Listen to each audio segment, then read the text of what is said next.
Kontrata.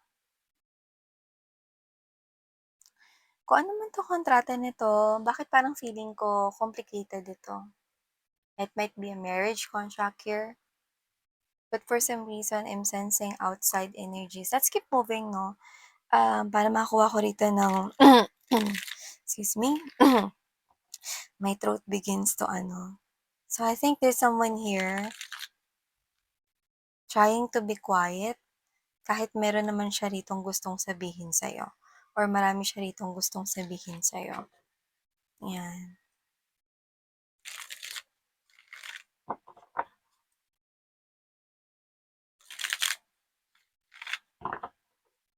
Can't sleep ng maayos at night. Nine of Swords energy.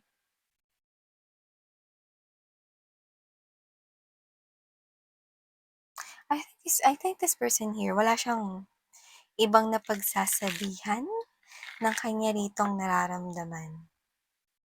Malungkot siya at parang maraming bagay ang iniisip at bumabagabag sa taong ito.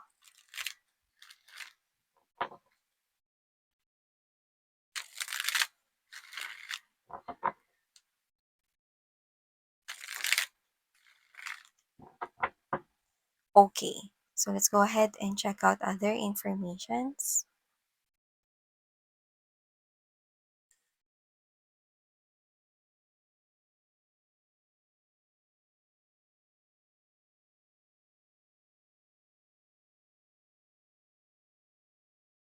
Okay.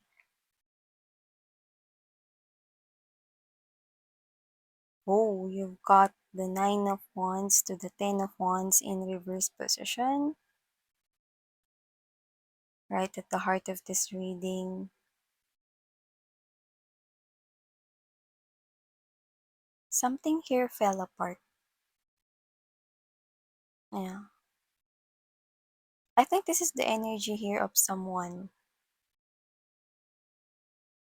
na kinain dito yung reading ninyo. Let's keep moving. Someone here connecting to your energy, pakiramdam niya, there's something here fell apart. And I think it involves you guys. Yeah, look at that. We've got the Three of Swords energy.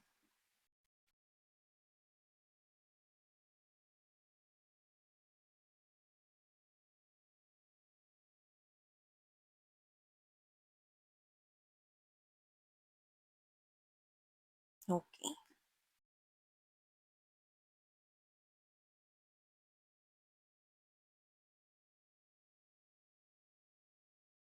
Hi and hello there, collective. Thank you so much sa patuloy at wala po ninyong sawa na pagsuporta sa akin dito sa channel nito. At sa mga new subscribers, hello po sa inyong lahat. Ako po si Yan. Welcome po, no? At sa mga hindi pa po nakakanos, mayroon po tayong mga iba pang mga channels. Ang mga links po ay nasa description box. So, wala tayong gender dito mga babes ha. Babae, lalaki, LGBT, lahat kayo welcome. Pwede nyo rin i-flip yung roles if you want. Okay? At the end of the day, huwag niyong kalimutan na meron kayong free will na free rin kayo to use or gamitin. Yan. So, as what I'm seeing from here, someone here feels like with the World card energy, something here fell apart. And whoever this individual is with this Eight of Wands energy, Seven of Cups right here, okay, there is something here with the Hermit na posibleng ma-receive mo. It's something here like unknown number calling you, okay? Or unknown number texting you. Or there is a message upcoming through email, unfamiliar email address is what I'm seeing. This is something here na parang kilala mo itong person na to because you once had something meaningful sa taong to. You once shared something meaningful. Okay?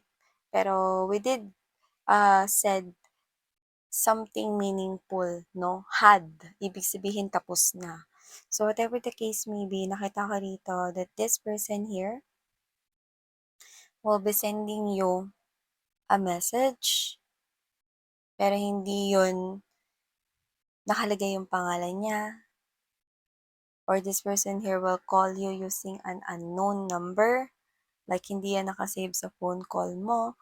So, this person here, tatawagan ka niyan kung phone call yon, pero hindi siya magsasalita.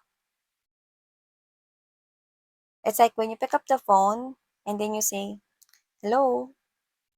Hello? Kasi tingnan mo ulit yung phone mo and then you're looking at, hindi naman nagsasalita, hello? Baka wrong number. So whatever the case may be, I'm seeing that that person here is definitely the, yeah. I'm hearing that song. You know that song? Nooy di nakitang mali ako. So yeah, that is the song of JR. Bakit pa ba? Okay? Parang parang whatever the case may be, puwedeng noon hindi niya nakitang mali siya rito. Pero alam mo nakita ko rin dito 'no, yung mga energies ng mga previous nating readings 'no, specifically yung kung yung person niyo is ikakasal na sa third party or ikinasal sa third party. Nakuha natin yung mga energies din nila dito. So this could be one of your exes right here na sumama with the third party but now regretting it. Kasi hindi niya nakita na mali siya nun. Because you know what this phone call means? Parang, let me just hear his or her voice one last time. It's like a final goodbye. Someone here could possibly send you a blank message coming from an unknown number. Someone here could be calling you using an unknown number. Parang sinasabi niya sa sarili niya, last na lang. Gusto ko lang marinig yung boses niya. At ang niya na tinutukoy niya ay walang iba kundi ikaw. It's like one final goodbye to you. This person might do it at nighttime. This person, pwedeng hindi siya rito magpadala ng mensahe or tumawag sa'yo using unknown number. Pero yes, yung iba strongly ganun. Pero yung iba na pick up ko rito na pupuntahan ka nito. Sa bahay nyo or sa trabaho, tatanawin ka lang niya. Parang let me just see collective one last time. Or let me just hear his or her voice one last time. If this person is marrying a third party right here, he fully regrets it big time. Pinagsisisihan niya 'to, nanghihinayang siya rito. Noon nga daw hindi niya nakita na mali siya eh, 'no? So puwedeng this person here regrets the mistake or the decision he or she had made in the past. But there's no turning back. There's no point turning back.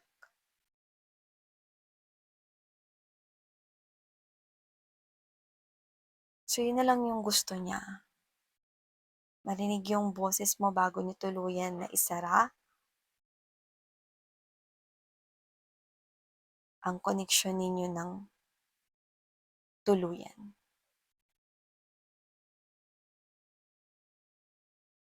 Maybe this unknown call or unknown text, pwedeng nangyari 'to nung nalaman niya na ipapakasal siya sa third party, may nakuha tayong ganyan. O yung iba kung hindi 'to ikakasal sa third party, mas pinili na lang niya ritong lumayo with the Six of Swords energy world card. Kung ikakasal 'to sa third party, wala siya ritong choice, wala siya ritong options. But to accept the reality that this is the decision that he or she had made in the past. Four of Cups energy, Ace of Coins, and there's this Eight of Swords. This is the energy here of someone. Kailangan ko na lang tanggapin yung tadhana ko. Susubukan kong magsimula ulit, bumangon ulit, pero alam ko na hindi na magiging kagaya ng buhay ko noon, ang buhay na magkakaroon ako ngayon. This is what is very clear into this person's mind right now. Oo, sa future, with the Three of Cups energy, Two of Swords, and there's that Five of Swords, sa future may mga makikilala siya, mga potential rin na pwede niyang ibigin. Pero nakikita ko rito na wala pa rin talaga rito na makakapalit sa pwesto or sa lugar mo sa puso niya.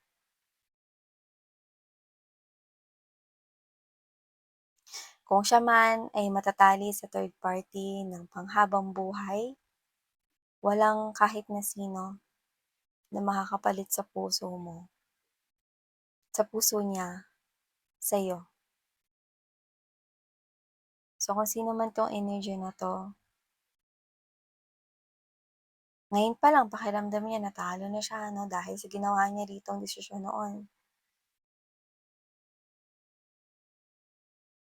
May third party man dito o wala, pinipili niyang lumayo sapagkat alam niya na minsan niya na rito na napaglaruan ng puso mo. Niloko ka ng taong ito in any shape, way, or form.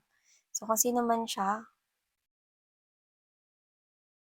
gusto niya lang na marinig yung boses mo, kahit saglit lang.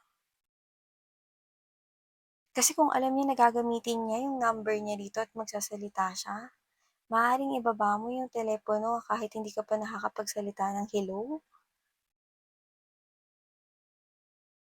Gusto lang niya marinig yung boses mo. Kung hindi man yang tawag na yan, gusto ka lang niyang matanaw dito sa malayo, makita ka man lang. Kahit isang beses lang. Pagtapos nito, gagawin niya yung buong makakaya niya upang kalimutan ang isang katulad mo. Pero isa itong napakahirap na bagay para sa kanya. Sapagkat sa mga susunod rito na mga buwan at taon, yes, you heard it right, taon, hindi pa rin niya magagawang kalimutan ang isang katulad mo.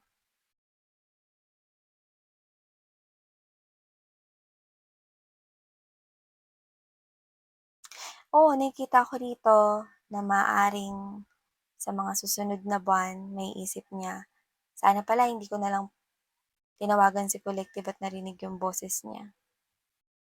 Sana hindi ko na lang pala siya tinanaw sa malayo. Mas mahirap palang maka-move on.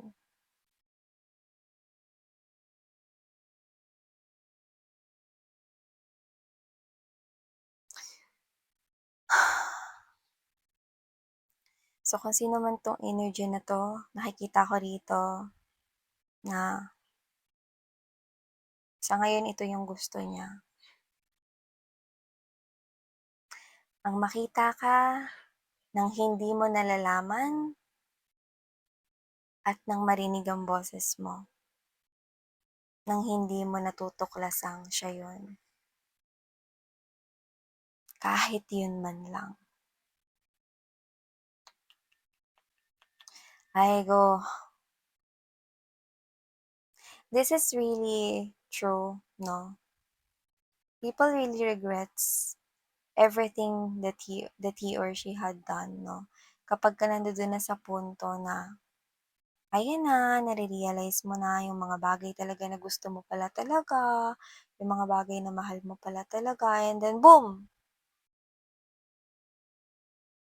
Na-realize mo bigla na, ay hindi na nga pala kami. Ay wala na nga palang kami. Yung pinakamasakit, nasa yun eh, no? Nasa kanya na. Pinakawalan niya pa.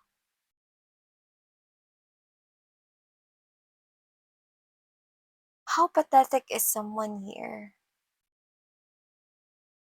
wanting to hear your voice for a very last time? Wanting to see you from afar for a very last time?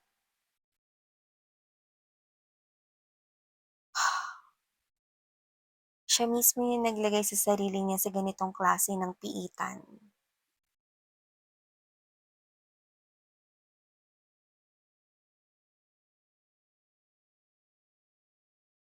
So I don't know how this person here will be able to surpass this difficult challenge of forgetting you, moving forward away from you.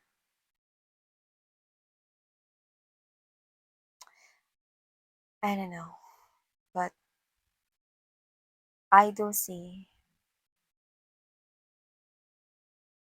that this person now knows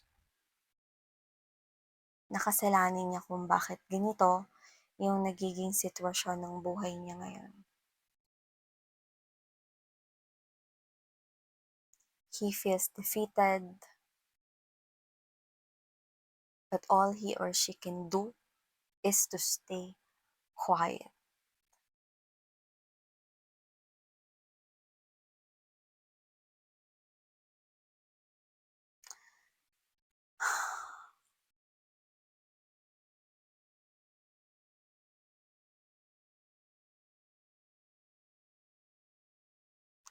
Ano man yung nagawa nitong person na 'to sa inyo noon?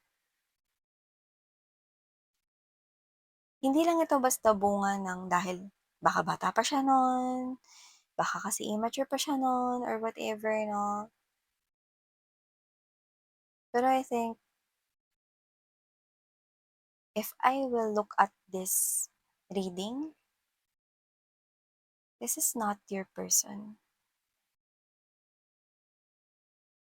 I do feel that someone here better is coming into your life. Kahit hindi yun lumalabas dito, nararamdaman ko. Because I'm seeing a very white road, but I know that it's a road and I'm feeling something positive about this. Like there is someone here coming. Yung road na yun ay papunta sa'yo. And this is someone here na posibleng yun ang tunay na nakalaan sa'yo. It might not work with this past lover right here, but with the new one, I do see that it will be perfect. It will be. Yeah. So, yeah. Claim this beautiful message right here if you want to claim this sweetheart and leave it as you want it to live. Kung ayaw mo naman ito na i-claim. Pero, claim the part, no, na yung road na yon, I do see, no, that there is someone here coming towards you. There is like, I cannot explain na naririnig ko, no, na parang tunog, no, basta may paparating. That's what I'm picking up. Okay? So, yeah, there's someone here better coming in your life. And maybe that person here is already in your life. Okay? So, just take how this resonates. So, maraming salamat sa iyong oras at panahon. Thank you so much. Sarang Heyo Love and Light. Annyeong.